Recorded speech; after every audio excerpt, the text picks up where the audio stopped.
গলে তিলক দিয়ে রাস্তা দিয়ে যদি কেউ কৃষ্ণ নাম গাইতে গাইতে যায়, তার প্রতি লক্ষ্য থাকে স্বয়ং ভগবানের, চোর ডাকাতের নয়। সোনা পড়লে প্রাণের ভয় আছে। আপনি যদি 2 ভরি কিংবা 10 ভরি অলংকার পরে রাস্তা দিয়ে যান মা, কালকে সকালবেলা শুধু আপনার এই মৃত দেহটাই পাওয়া যাবে। কেননা যে ডাকাত কিংবা চোর আপনার অলংকারগুলো কেড়ে নিয়ে আপনাকে প্রাণে মেরে দেবে। সোনা পড়লে প্রাণের ভয় আছে, কিন্তু তুলসীর মালা পড়লে প্রাণের ভয় নাই। চোর ডাকাত দেখলে কি বলবে? বলবে ওর কাছে কিছুই নাই, গেলে আরো আমার লজ, আমি যাব না। তাহলে ওই সোনায় কখনো গৌর সোনা পাওয়া যায় না। গৌর সোনার সাথে জগতে কারোর তুলনা হবে না। গৌরের তুলনা একমাত্র গৌর হরিরই কাছে। জগজন নয়ন আনন্দ, জগতে সবারই আনন্দ। গৌর কৃপা হলে আনন্দ না হয়ে কি পারে নাগরী? ও নাগরী, আর কি দেখলি তুই? আহা পিরিতে মোরত গিয়ে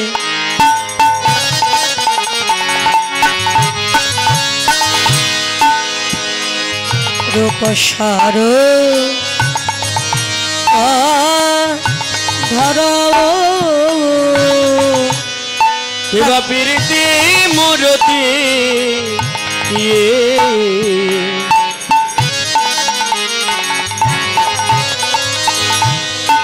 রূপ সার ধর প্রীতি মূরতি রূপ সার্বধর আর ওই ছন প্রতি অঙ্গ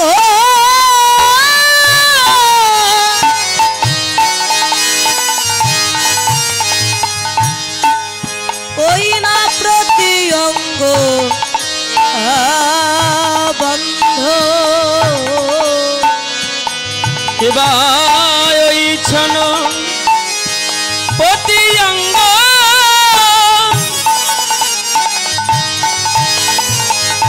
ওই না প্রতি অঙ্গ বন্ধ প্রীতি মূরতি রূপ সার্বধর। এই যে প্রীতির মূরতি, প্রীতির মূরতি, প্রীতির মূরতি, প্রীতির মূরতি আমার আমার গৌর হরি। প্রীতির মূরতি ওই না আমার আমার গৌর হরি। প্রীতির মূরতি ঝরে দেখিলে ঝরে ওই রতির পতি। প্রীতির মূরতি দেখিলে ঝরে রতির পতি। প্রীতির মূরতি দেখিলে ঝরে রতির পতি। নয়ন আসে নয়ন ও দেখিলে ঝরে রতির পতি। নয়ন আসে নয়ন ও দেখে দেখিলে ঝরে রতির পতি। নয়ন আসে নয়ন দেখিলে ঝরে রতির পতি। আসে নয়ন দেখে ও যত রতির পতি। প্রীতির মূরতি কিবা ওই ছন পতি অঙ্গ পতি অঙ্গ বন্ধ প্রীতি মূরতি রূপ সার্বধর। প্রীতির মূরতি কোন প্রীতি? জাগতিক জগতের প্রেম প্রীতি নয়, আধ্যাত্মিক জগতের প্রেম প্রীতি। সাধন ভক্তি হইতে হয় রতির উদয়। রতি গাঢ় হইলে তার প্রেম নাম হয়। আত্মেন্দ্র প্রীতি বাঞ্ছা তারই বলি কাম, আর কৃষ্ণ ইন্দ্র প্রীতি ইচ্ছা সে যে ধরে প্রেম নাম। এক চিতে ভাবিতে ভাবিতে নির্মাণ কইল পি, রসের সাগর মন্থন করিতে তাহাতে পাইল রি। পুনশে আসে অমিয় হইয়া তাহাতে পাইল তি। প্রীতি সুখের এতিন আখর তুলনা দিব বাকি। জাগতিক জগতের যে প্রেম ভালোবাসা, এখানে ধ্বংস আছে, ক্ষয় আছে, চাওয়া পাওয়া আছে। কিন্তু আধ্যাত্মিক জগতের ভালোবাসায় চাওয়া পাওয়া নাই, ধ্বংস নয়, ক্ষয় নেই, শুধু আছে সম্ভোগ। এখানে কোনো ধ্বংস নয়। তাহলে বাহ্যিক জগতের প্রেম আর আধ্যাত্মিক জগতের প্রেম কখনো এক করো না নাগরী। আমার গৌরহরি আজকে স্বরূপ ধরেছেন জীবের আত্মস্বরূপকে প্রকাশ করানোর জন্য। আমি কে, কোথায় ছিলাম, কোথায় এসেছি, আমার কর্মটা কি? আমি ছিলাম অপ্রাকৃত জগতে, এসেছি এই প্রাকৃত জগতে। কাদের কৃপায়? পিতা মাতার কৃপা। আবার যেদিন জগৎ ছেড়ে চলে যাব, এসেছি যেমন খালি হাতে যেতে হবে আমায়, খালি হাতে। একটা বাচ্চা যখন জন্ম নেয় কাঁদে না মা? কেমন করে কাঁদে? ওয়া ওয়া করে কাঁদে। তখন মা আরেকজনকে ডেকে বলে, দেখ না দিদি, আমার সন্তান কেমন বলছে, ও মা, ও মা। বলে একটু আগেই যার জন্ম হলো সে কি করে চিনতে পারলো যে তুমি তার মা? মা নয়, ওয়া ওয়া বলে কাছে, অর্থাৎ ও না, ও না। আমি যাকে মাতৃগর্ভে দেখেছিলাম, যাকে মাতৃগর্ভে আমরা সবাই দেখেছি, পৃথিবীতে এসে আমি তো তাকে দেখতে পাচ্ছি না। কারা? তাহলে পৃথিবীতে এসে আমি কি আমার বান্ধবকে হারিয়ে ফেললাম? ভগবানকে কত ডেকে বলেছি, প্রভু আমাকে ধরার মাঝে নিয়ে চলো, ধরায় গিয়ে তোমার নাম গুণকীর্তন গাইব। বলে পৃথিবীতে গেলেই যে তুই আমায় ভুলে যাবি? না প্রভু, তোমায় ভুলবো না, পৃথিবীতে গিয়ে আমি তোমার নাম গুণকীর্তন করব। এবার যেই না পৃথিবীতে এলাম, সন্তান কাঁদছে, মা তখন বাচ্চাকে কোলে নিয়ে, সোনা আমার, বাছা আমার, মানিক আমার, এই বলে কোলে নিয়ে যেই না কপালে চুমু দিয়ে দিল, তখন আমরা কি করলাম? মায়ের বাৎসল্য প্রেমে আমরা আবদ্ধ হয়ে গেলাম। আস্তে আস্তে মা তখন শেখালো, ওইটা তোর বাবা, ওইটা তোর দিদি, ওইটা তোর পিসি, ওইটা তোর কাকা। এই যে এক একজনকে শেখাচ্ছে এটা কে হয়, আস্তে আস্তে তাদের মায়ায় পড়ে গিয়ে, এই মোহ মায়ায় আবদ্ধ হয়ে সেদিন ভগবানের চরণের কথা ভুলে গেল। ভগবানের চরণের কথা মনে পড়ে কবে? যেদিন সংসার থেকে লাথি ঝাঁটা মারবে, সেদিনই জীবের চৈতন্য হবে। জগতে সব কিছু অসার, আর সার একমাত্র আমার গৌর গোবিন্দের চরণ। ভজন যদি করতে হয়, যাকে ভজন করলে তোমায় ভুলবে না, তুমি তাকে ভালোবাসো। কিন্তু বাস্তব জগতের ভালোবাসা, যখন আমি অসুস্থ হয়ে যাব, ওই ভালোবাসার কেউ দেখাবে না। ইনকাম না করতে পারলে কেউ ভালোবাসবে না। তাই ভালো যদি বাসতে হয়, তাকে ভালোবাসো যে অন্তিমকালে তোমায় কৃপা করে ভবসাগর পার করে গোলকধামে নিয়ে যাবে। তাই তো প্রভু স্বরূপ ধরেছেন, জীব একবার হরি নামে মেতে, হরি নামে মেতে এসে আপন ঘরের সন্ধানে চল। আপন ঘর, যে ঘর থেকে এসেছি, যে ঘরে একদিনে সবাইকে ফিরে যেতে হবে, যে ঘরে বাস করছি এটা তো আমার ভাড়া করা ঘর। ঘরের মালিক যখন এসে বলবে ঘর ছেড়ে দাও, তখন সবাইকে এই ঘর ছেড়ে আপন ঘরের সন্ধানে যেতে হবে আমার। ও নাগরী, আজ কি ওই আজ কি, আজ কি নবদ্বীপ চন্দ্র, ওই আজ কি, আজ কি, আজ কি নবদ্বীপ চন্দ্র, আজ কি ওই আজ কি, আজ কি নবদ্বীপ চন্দ্র, আজ কি, আজ কি, আজ কি নবদ্বীপ চন্দ্র, আজ কি নবদ্বীপ চন্দ্র। আজ মানে এই যে আজ মানে আজ, এক্ষুনি আমার গৌরহরিকে নদিয়ার চাঁদ বললেন মহাজন। তাহলে নদিয়ার চাঁদ যে বললেন, ওমা আকাশে উদয় হয় কয়টা চাঁদ গো মা? একটা না, সারা পৃথিবী তো একটাই চাঁদ। যে চাঁদের এত জ্যোতি,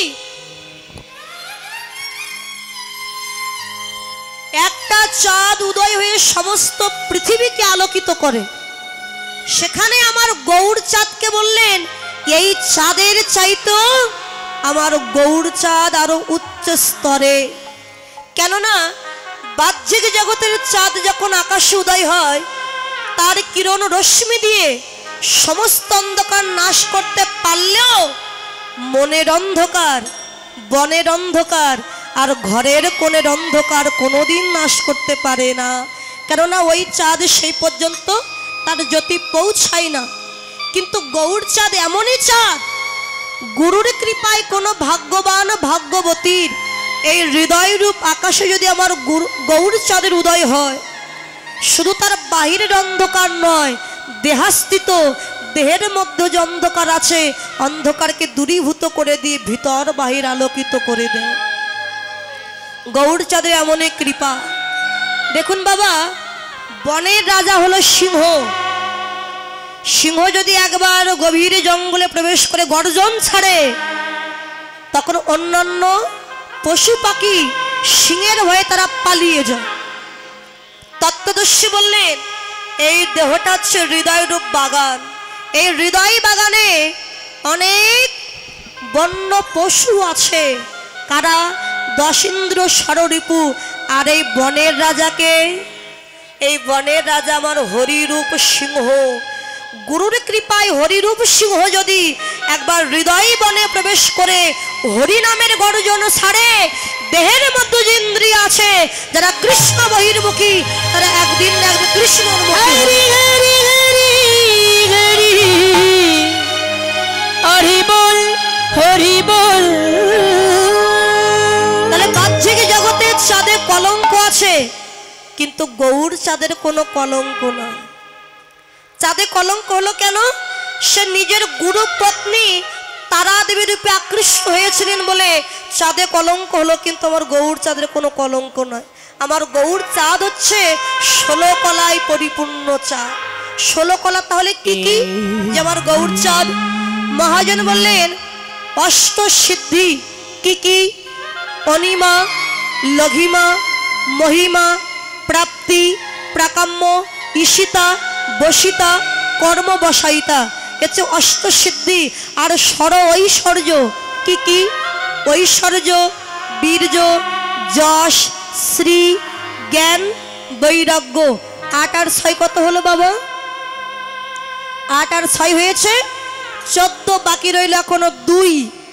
এক কলায় নবদ্বীপের মাঝে তিনি গৌর রূপে হলেন অবতীর্ণ, আর এক কলায় পারিষদ ভক্তগণকে সঙ্গে নিয়ে নবদ্বীপে করেন হরিনাম সংকীর্তন। এই যে 16 কলায় পরিপূর্ণ গৌর চাঁদ। তাই এই চাঁদের সাথে ওই চাঁদের তুলনা করো না, না করি। আহা কামেনি কাম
আজ কিয়ে নবদ্বীপ গতি গজনি মন্দ, আজ কিয়ে নবদ্বীপ চন্দ্র। যেন মহাভাবে ঠাকুর, যেন মহাভাবে ঠাকুর আমার, যেন মহাভাবে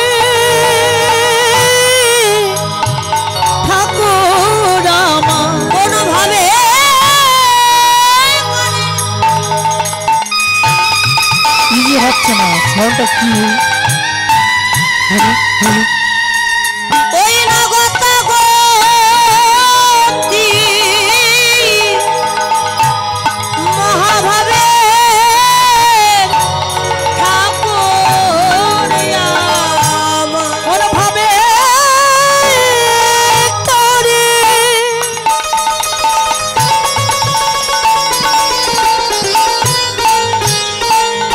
গতা গতি মহাভাবে ঠাকুর আমার ওই পুরা লীলা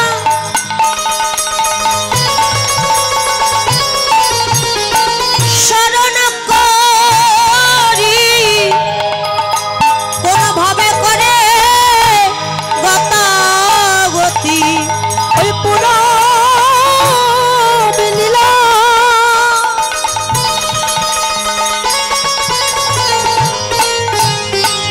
শরণ করি ভাবের বালাই লয়া মরি পুরব লীলা শরণ করি আবের বেলায় লইয়া মারি পুরব লীলা শরণ করি ভাবে করে গতাগতি আর গতি রচে গাজী মন্দ আজ কি নবর দীপ চন্দ্র। কৃষ্ণ ভক্ত দাদা ভাই তিনি 200 টাকা দান করেছেন, আশীর্বাদ করবেন। যে মনোবাসনা নিয়ে দান করেছেন মনোবাসনা যেন গোবিন্দ পূর্ণ করেন, দীর্ঘায়ু দান করেন। নিতাই গৌর হরি বল হরি বল। কামিনী কাম, কামিনী শব্দের নারী।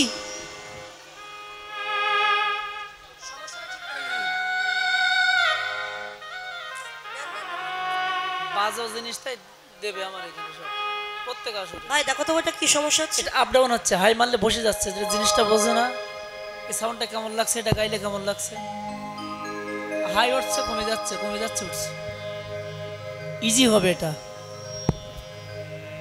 হ্যালো হরি বল জেনিতাই জয় গো হরি বল হরি বল। কেমন মোটা সাউন্ডটা। হ্যালো হরি বল যে রাধে জেনিতাই বেশ কমাও, ভয়েসটা চিকন করো। হরি বল হরি বল হরি বল যে রাধে জেনিতাই জয় গৌর হরি বল। জয় রাধে হরি বল জেনিতাই জয় গৌর হরি বল হরি বল হরি বল হরি বল যে রাধে শ্যাম জেনিতে। কামিনী কাম, কামিনী শব্দের নারী। মহাপ্রভু বর্তমানে রাধা প্রেমে বিভোর হয়ে গেছে। কেননা ব্রজেন্দ্র নন্দনে যেই শচীসুত হইল সেই বলরাম হইল আপনি নিতাই। রাধা প্রেমে বিভোর হয়ে মাথায় ঘোমটা দিয়েছেন, রাধারানীর মতো সেজেছে। সেজে নিয়ে বললেন আমি সূর্য পূজায় যাব। গতি হচ্ছে গজজিনী মন্দ। আচ্ছা মা, গজ মানে কি মা? গজ মানে ঘোড়া, গজ মানে হাতি। হাতি চলন গতি কেমন? শান্ত ধীর। আজকে মহাপ্রভু হাতির মতো চলেছেন, ধীর গতি শান্ত গতি। কেননা হাতি যখন বাজারের মধ্য দিয়ে যায়, অনেক ছাড়া কুকুর আছে হাতিকে দেখে ঘেউ ঘেউ ঘেউ ঘেউ করে, কিন্তু হাতি কখনো কুকুরকে ডেকে বলে না কেন তোরা আমায় দেখে ঘেউ ঘেউ ঘেউ ঘেউ করছিস। ঠিক তেমনি জগতে যদি কোনো বৈষ্ণব বাবাজি থাকেন, যদি হাতে জপের মালা নিয়ে কপালে তিলক দিয়ে গলায় তুলসীর মালা দিয়ে কৃষ্ণ নাম গাইতে গাইতে রাস্তা দিয়ে যায়, অনেক আন পাড়া প্রতিবেশী আছে বৈষ্ণব বাবাজিকে দেখে উপহাস করে। বড় বৈষ্ণব হয়ে গেছে, গলায় আবার তুলসীর মালা দিয়েছে, উপহাস করে। কিন্তু ওই বৈষ্ণবী যদি কোনো কথাই কান না দিয়ে তার লক্ষ্যটা যদি গোবিন্দের চরণে রাখতে পারে, তাহলে অন্তিমকালে সে কৃষ্ণ কৃপা পেলেও পেতে পারে। বলে যাই হোক, ভগবানের প্রতি বিশ্বাস রাখো। একজন ধোপা কৃষ্ণ নাম গাইতে গাইতে রাস্তা দিয়ে যাচ্ছেন, একজন ভক্ত, আর একজন ধোপা কি করেছে? ধোপার যা কাজ কাপড় পরিষ্কার করা, কাপড় পরিষ্কার করে রাস্তার ধারে মেলে দিয়েছে ঘাসের উপরে। ভক্ত কৃষ্ণ নাম গাইতে গাইতে যাচ্ছিলেন, ভক্ত তো নামে প্রেমে বিভোর হয়ে গেছেন, তার আর বাহ্যিক জ্ঞান নেই। এখন নামে প্রেমে বিভোর হয়ে জ্ঞান হারিয়ে রাস্তা দিয়ে হাঁটা বাদ দিয়ে ওই ভক্ত ওই ধোপার যে কাপড় মেলে রেখেছিল কাপড়ের উপর দিয়ে হেঁটে যাচ্ছে। এখন বাবা পরিষ্কার করা কাপড় তার উপর দিয়ে যদি হেঁটে যাচ্ছে, নষ্ট করে দিচ্ছে, স্বাভাবিক রাগ হবে। ধোপা গিয়ে ডাক দিয়েছে, এই যে মশাই, কি করলে? আমার এই পরিষ্কার করা কাপড় তুমি নষ্ট করে দিলে, কি করলে কি তুমি? এখন ভক্ত তখন তার জ্ঞান ফিরে এসেছে, চৈতন্য ফিরে এসেছে, এতক্ষণ তো নামে প্রেমে বিভোর, দেখে সত্যি কাপড়গুলো নষ্ট হয়ে গেছে, হেঁটে গেছে, ময়লা হয়ে গেছে। তখন ভক্ত ধোপাকে বারবার বলছে, দেখো ভাই, আমি না বুঝতে পারিনি, আমাকে ক্ষমা করে দাও। ধোপা বলছে, ক্ষমা করে দাও বললে কে ক্ষমা হবে? আমার কাপড় কি হবে? ভক্ত বারবার বলছে, আমি তো বলছি আমি বুঝতে পারিনি, আমি নামে প্রেমে বিভোর হয়েছিলাম, আমায় ক্ষমা করে দাও না ভাই। ধোপা তো রেগে গিয়ে পাশে ছিল লাঠি, লাঠি দিয়ে ভক্তকে মারতে শুরু করেছে। আর ভক্ত মার সহ্য করছে, এদিকে ওই যে গোলক বৃন্দাবনে বসে আছে, গোলকে বসে আছে ভগবান শ্রীকৃষ্ণ, তিনি বসে আছেন কাকে নিয়ে? আর রাধারানীকে নিয়ে। রাধারানী বলছে, প্রাণনাথ, চেয়ে দেখো, যে তোমার ভক্ত তোমার ছাড়া কিছু জানে না, সে না হয় ভুল করে কাপড় নষ্ট করে দিয়েছে, তবু তো ওই বৈষ্ণব বারবার ধোপার কাছে ক্ষমা চাইছে, কিন্তু ধোপা তাকে ক্ষমা করছে না, তাকে মারছে। প্রভু, তোমার ভক্ত তোমার উপরে বিশ্বাস রেখে এতক্ষণ দাঁড়িয়ে আছে, তুমি তোমার ভক্তকে রক্ষা করতে যাবে না? অবশ্যই, আমার ভক্ত আমার প্রতি বিশ্বাস রেখেছে, আমাকে যেতেই হবে। গোবিন্দ চলে গেছেন, কিছুক্ষণ পর আবার ফিরে এসেছে। রায়ধনী বললেন, কি ব্যাপার বধূ, তুমি যাওনি তোমার ভক্তকে রক্ষা করতে? গোবিন্দ বললেন, রাধে, যাচ্ছিলাম, যেতে যেতে আবার ফিরে এসেছি। কেন? আর তুমি একবার তাকিয়ে দেখো এই ভক্তের দিকে।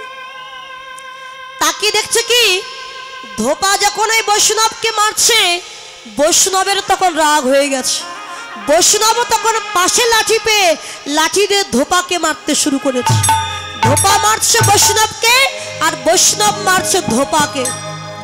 গোবিন্দ বললেন, রাধে, আমি আমার ভক্তকে রক্ষা করবার জন্য আমি এগিয়ে গিয়েছিলাম, কিন্তু আমার ভক্তের আমার প্রতি বিশ্বাস নাই, তাই সেই নিজের রক্ষা নিজেই করছে, তাই আমি ফিরে এলাম, যে আমার আর কোনো প্রয়োজন নাই তার, তাই তো ফিরে এলাম।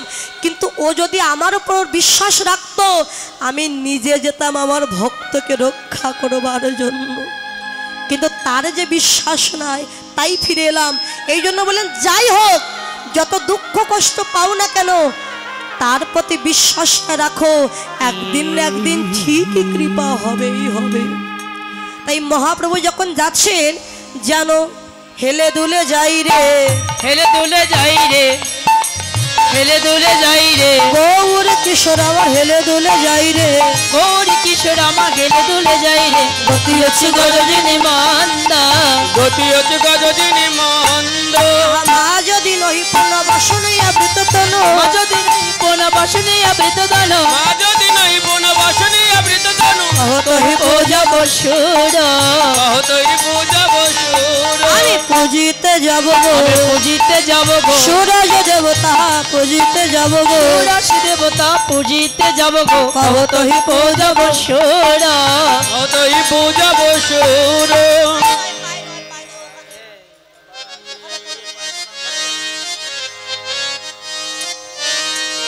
গীতা দিয়ে আপনারা কেউ কাউকে প্রণাম করবেন না, ভগবানকে প্রণাম করলে হবে, কেননা ভগবানের মুখনিসৃত বাণী হচ্ছে গীতা। গীতা ভগবান অভিন্ন কলেবর, এই জন্য পায়ে হাত দিয়ে প্রণাম করতে হয়। জয় রাধে, হরে কৃষ্ণ। বলে মা যদি নহি পূর্ণ, অর্থাৎ মধ্যাহ্ন কাল, এই যে মধ্যাহ্ন কাল, এই মধ্যাহ্ন কালে প্রভু বললেন, আমি সূর্য পূজা করতে যাব। কহ তুই পূজাব সুর। বাবা, সুর মানে দেবতা, আর অসুর, অসুর মানে রাক্ষস দৈত্য। আচ্ছা মা, আমরা চিরদিনই জানি রাক্ষস এবং দেবতার মধ্যে ঝগড়া, কি ঝগড়া হয় না? দেখা হলে যুদ্ধ হয়। তা আমরা জানি তারা চিরশত্রু, কিন্তু প্রকৃতপক্ষে দেবতাগণ আর অসুরগণ ছিল তারা আপন ভাই ভাই। এদের বাবা ছিল একজন, কিন্তু মা ছিল আলাদা। বাবা যদি একজন হয় তারা ভাই ভাই হবে না? মা না হয় আলাদা, কিন্তু তারা ভাই ভাই। ভাই ভাই হয়ে তাদের মধ্যে এত দ্বন্দ্ব, এত যুদ্ধ। তাহলে এই অসুর এবং দেবতাগণের বাবাকে দেখুন। আপনারা কশ্যপ মুনির কথা শুনেছেন অনেকেই, অনেকে আছেন কাশ্যপ গোত্র, আছেন না বাবা? কে কে আছেন কাশ্যপ গোত্র? হাত তুলুন। বাহ, কয়েকজন আছে। এই কশ্যপ মুনি থেকে এলো কাশ্যপ গোত্র। এই কশ্যপ মুনি বিবাহ করেছিলেন কাকে? না, ওই যে দক্ষ রাজার 13টা মেয়েকে বিবাহ করেছিলেন। তাদের মধ্যে আছে দিতি, অদিতি, কদ্রু, বিনতা আরো অনেকে। কশ্যপ মুনি বিবাহ করে তাদেরকে গৃহে রেখে কশ্যপ মুনি তপস্যায় চলে গেছে।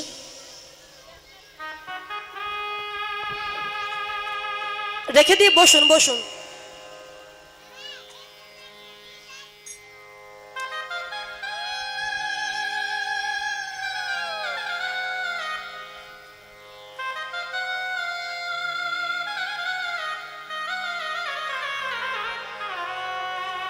যখন তপস্যায় চলে গেছে, 13টা স্ত্রীর মধ্য থেকে 4 জন থেকে গেল গৃহে, আর বাদ বাকিগুলো বাবার বাড়ি চলে গেছে। স্বামী নাই, কি করবে? 4টা স্ত্রী এত কান্নাকাটি করছে, কশ্যপ মুনি আর তপস্যায় বসতে পারেনি। যখন তপস্যায় বসতে পারলেন না, ফিরে এসেছে।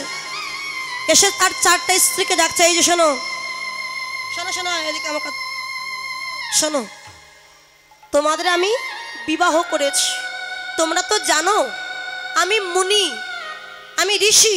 আমার কি আর সংসার ধর্ম করার সময়? আমার তো ভগবানকে ভজন করবার সময়। তা তোমরা যত কান্নাকাটি করছো, আমি আর তপস্যায় বসতে পারিনি। তা বলো, আমি তপস্যায় চলে যাওয়ার আগে তোমরা এমন কি চাও আমার কাছে যে আমি চলে গেলে তোমরা আর কান্নাকাটি করবে না, আমার চিন্তা তোমরা করবে না? বলো কি চাও? ও মা, নারী জন্মের একমাত্র সার্থকতা কি মা? নারী জন্মের সার্থকতা কি? মা ডাক শ্রবণ করা। 4জন স্ত্রী বললেন, স্বামী আমরা কিছু চাই না, তুমি তপস্যায় চলে গেলেও কাঁদবো না, শুধু আমাদের সন্তান দাও। বেশ, আমি তো ঋষি, আমি কারোর ঔরস জাতক সন্তান দিতে পারবো না, তবে তোমরা স্নান করে এক এক করে এসো, আমি তোমাদের গর্ভে হাত বুলিয়ে দিয়ে তোমরা যেমন সন্তান চাইবে তেমন সন্তান তোমাদের দেব। বড় রানীকে, বড় রানী হচ্ছে অদিতি। অদিতিকে ডাক দিয়েছে, অদিতি বলো তুমি কেমন সন্তান চাও? অদিতি বলে, স্বামী, কথাটা একটু মন দিয়ে শুনবেন বাবা। অদিতি বলে, স্বামী তুমি এমন সন্তান আমাকে দাও যে সন্তানের জন্য আমার যেন জগৎ জোড়া নাম হয়, সবার মুখে যেন আমার নাম থাকে, এমন সন্তান তুমি আমায় দাও। বেশ, তুমি চাইছো তোমার সন্তানের জন্য তোমার জগৎ জোড়া নাম হোক। বাবা, পিতামাতার নাম হয় কখন? সন্তান যখন ভালো কর্ম করে তখন কি বলবো, অমুকের ছেলে এই চাকরি পেয়েছে, অমুকের ছেলে এত ভালো মানুষ, একটা মন্দির করতে 50 লক্ষ টাকা দিয়েছে। তখন ছেলের নাম হয় না, বাবা মায়ের নাম হয়। তাই এমন সন্তান দাও যার জন্য যেন জগৎ জোড়া নাম আমার হয়। কশ্যপ মুনি বলেন, ঠিক আছে, আমি তোমাকে আশীর্বাদ দিলাম। গর্ভে হাত বুলিয়ে দিয়ে আশীর্বাদ দিলেন, যাও অদিতি, তোমার গর্ভে যে সন্তান জন্ম নেবে তারা এক একজন দেবতা হয়ে জন্ম নেবে, আর দেবতার জন্য সবাই তোমার নাম করবে, জগৎ জোড়া নাম হবে। তাহলে দেবতা কুলের মা অদিতি, এবার এসেছে দিতি। দিতি এসে দাঁড়িয়েছে। কশ্যপ মুনি বললেন, দিতি বলো তুমি কেমন সন্তান চাও? দিতি বললেন, আমার জন্য কি আর ভালো সন্তান আছে? সব তো অদিতি নিয়ে নিয়েছে। আরে তুমি চাও না, যেমন সন্তান চাইবে তেমন সন্তান দেব। দিদি তখন মনে মনে বলে, দিদির সন্তানেরা বেশি শক্তিশালী হবে তা কখনো হবে না। স্বামী, সন্তান যদি দিতে হয় এমন সন্তান দাও যেন আমার সন্তানেরা দিদির সন্তানকে পরাজিত করতে পারে। ওরে বাবা, এমন সন্তান দাও। সন্তান জন্ম দেওয়ার আগে একটু শুনে নিন মা, কেমন করে কৃষ্ণ ভক্ত সন্তান হয়। তখন কশ্যপ মুনি বললেন, দিদি, তোমার দিদির হিংসায় জর্জরিত হয়ে তুমি চাইলে অদিতির সন্তানদের যেন তোমার সন্তান পরাজিত করতে পারে। আমি তোমায় আশীর্বাদ দিলাম, তোমার গর্ভে যে সন্তান হবে এক একটা অসুর হয়ে জন্ম নেবে। অসুরদের কাছে তো দেবতাগণ চির পরাজিত হয় বাবা, অসুর হয়ে জন্ম নেবে। এরপর এসেছে কি কদ্রু। কদ্রু, বলো তুমি কেমন সন্তান চাও? কদ্রু বলে, আমার জন্য কি আছে? ওরা দুইজনে সব ভাগ করে নিয়েছে। আরে তুমি চাও না, যেমন সন্তান চাইবে তেমন সন্তান দেব। কদ্রু তখন মনে মনে চিন্তা করছে, এমন সন্তান চাইতে হবে আমার। ঠিক আছে স্বামী, এমন সন্তান আমায় দাও। আমার সন্তানদের দেখে শুধু বর্দির সন্তান নয়, মেজদির সন্তান নয়, সারা জগতের যেন সমস্ত জীব আমার সন্তানদের দেখে ভয়ে থরথর করে কাঁপে, এমন সন্তান আমায় দাও। তখন কশ্যপ মুনি বলেন, বেশ। হিংসায় জর্জরিত হয়ে যখন শক্তিশালী সন্তান চাইলে আশীর্বাদ দিলাম, তোমার গর্ভে যে সন্তানেরা জন্ম নেবে তারা সর্প হয়ে জন্ম নেবে, সাপ। বাবা, সাপ দেখে সবাই ভয়ে কাঁপে না বাবা? যতই শক্তিশালী হোক, যতই রাজা মহারাজা হোক, সাপের ভয়ে সবাই কাঁপে। তাই বলে তোমার গর্ভে যারা সন্তান জন্ম নেবে তারা সর্প হয়ে জন্ম নেবে। 3 জন চলে গেছে। এরপরে বাকি আছে কি বিনতা। আরে কশ্যপ মুনি বিনতাকে খুব আদর করতেন, ভালোবাসতেন। আদর করে নাম দিয়েছেন কি? বিনু। বিনু, তুমি দূরে দাঁড়িয়ে কাঁদছো কেন বিনু? ওরা 3 জন মনের মতো সন্তান চাইলো, তুমি সন্তান চাইবে না? বলো কেমন সন্তান চাই? বিনতায় আমার 2টি নয়নের জলে কেঁদে কেঁদে বলে, স্বামী গো, যদি সন্তান দিতে হয় আমি বর্দির মতো সন্তান চাই না, আমি মেজ দিদির মতো সন্তান চাই না, আমি শেষ দিদির মতো সন্তান চাই না। যদি সত্যি একটি সন্তান দিতে চাও স্বামী, একটা কৃষ্ণ বলা পাখি তুমি আমায় দিয়ে দাও। একটা কৃষ্ণ বলা পাখি স্বামী গো, তুমি আমায় দিয়ে দাও। সে যেন কৃষ্ণ বলে কাঁদিতে পারে, একটা কৃষ্ণ বলা পাখি তুমি আমায় দিয়ে দাও। সে যেন কৃষ্ণ বলে, আরে কৃষ্ণ বলে কাঁদিতে সদাই কাঁদিতে পারে। আমার একটা কৃষ্ণ বলা পাখি তুমি আমায় দিয়ে দাও। কশ্যপ মুনি বললেন, ওগো বিনু, তুমি তো শক্তিশালী সন্তান চাইলে না, তোমার মাতৃ জনম ধন্য, তুমি একটা কৃষ্ণ বলা পাখি চাইলে। আমি তোমায় আশীর্বাদ করলাম, তোমার গর্ভে যে সন্তানের জন্ম হবে সেই সন্তান আর কেউ নয়, তুমি তো পাখি চাইলে, তাই আমি আশীর্বাদ দিলাম তোমার গর্ভে গরুড়ের জন্ম হবে। আর গরুড় পাখি হবে নারায়ণের ভক্ত। নারায়ণের ভক্ত হয়ে, কৃষ্ণ ভক্ত হয়ে যে সারা জীবন নারায়ণের চরণ সেবায় লেগে যাবে। আর তুমি তোমার সন্তান গরুড়ের জন্য এই জগৎ জোড়া তোমার নাম হবে। যে গরুড় কৃষ্ণ ভক্ত হয়ে সারা জীবন নারায়ণের সেবায় লেগে গিয়েছিল, আর গরুড় নারায়ণকে ডেকে বলেছিল, প্রভু আমি নিজের জন্য কিছু চাই না, আমার মায়ের বড় আশা তোমার চরণ পাবে।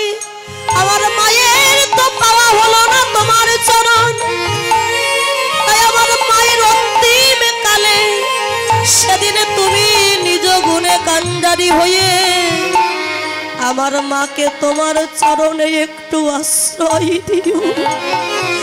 আমার মাঝে তোমার চরণ বিনা আর কিছু জানে না। এ জন্মে নয় প্রতি জন্মে জন্মে আমার মাকে কৃপা করে তোমার চরণে একটু আশ্রয় দিও। তোমার চরণে একটু আশ্রয় দিও।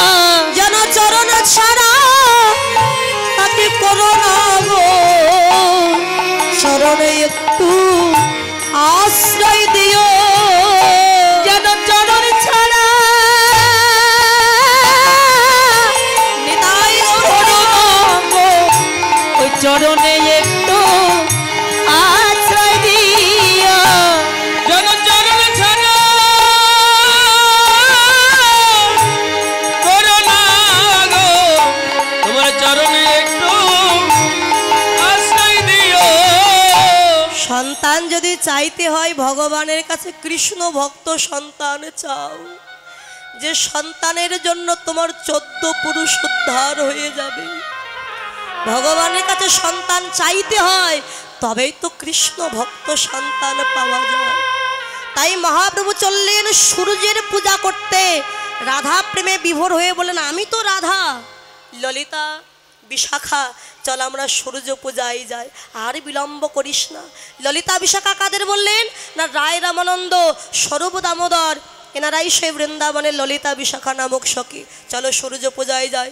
আহা কম্প পুলক ঘাম সরভঙ্গ অনুপম, পুলক গাম সর্বাঙ্গ অনুপম, কম্প পুলক ঘাম সর্বাঙ্গ অনুপম, নয়নে জল পরিপূর্ণ, নয়নের জল পরিপূর্ণ, নয়নে কি জল পরিপূর্ণ, নয়নের জল পরিপূর্ণ। যেন অষ্ট সাত্বিক ভাবের উদয়, অষ্টসাত্ত্বিক ভাবের উদয়, অষ্ট সাত্বিক ভাবের উদয়, অষ্টসাত্ত্বিক ভাবের উদয়। দেখলে তারে এই মনে ওই অষ্ট সাত্বিক ভাবের উদয়, দেখলে যেন এই মনে হয় অষ্টসাত্ত্বিক ভাবের উদয়। নয়নে জল পরিপূর্ণ, নয়নের জল পরিপূর্ণ, আর বাম ভুজই বাসনে বাম বুঝই বাসনে মুখ ঝাপাই, বাম বুঝই বাসনে মুখ ঝাপাই, বাম নয়নে ঘন চাই গো, বাম নয়নে ঘন চায়। যেন বামা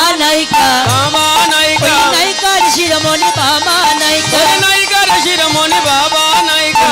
চেয়ে দেখে চেয়ে চেয়ে দেখে রে, আছে কিনারে, আছে কিনারে, দক্ষিণ পাশে গৌড় আছে কিনারে, ওই দক্ষিণ পাশে গৌর আছে কিনারে, বাম নয়নে ঘন চাই গো, বাম নয়নে ঘন চায়। রাধা মোহন দাস চিতে করি অভিলাষ, রাধা মোহন দাস চিত করি অভিলাষ, সেই চরণ যেন পাই গো, এই চরণ যেন পায় গো। আমি কবে পাবো গৌর চরণ, পাবো গৌর চরণ, কবে পাবো গৌর চরণ, কবে পাবো গৌর চরণ। রাধা মোহন দাস কেঁদে বলে কবে পাবো গৌর চরণ, রাধা মোহন কেঁদে বলে কবে পাবো গৌর চরণ, ওই চরণ যেন পাই গো, এই চরণ যেন পায়। কাঞ্চা কল্পতরু ভস্য কৃপা সিন্ধু বৈবাচ পতিতানাং পাবনেভ্যো বৈষ্ণবে হই। নমো নমো, বলি রাধা রানী কি জয়। বৃন্দাবনে সবাই যাবেন তো মা? সবাই যাবেন? কই কে কে যাবেন না একটু হাত তুলুন। হরি বল, যাবেন না আপনারা মা? আচ্ছা বৃন্দাবনে কে কে যাবেন হাত তুলুন। সবাই যাব। বৃন্দাবনে কে যাবি আয়, আয়, আয়। আমার রাধা রানীর প্রেমের দুনিয়া বৃন্দাবনে বৃন্দাবনে বসেন বসেন বৃন্দাবনে কে যাবি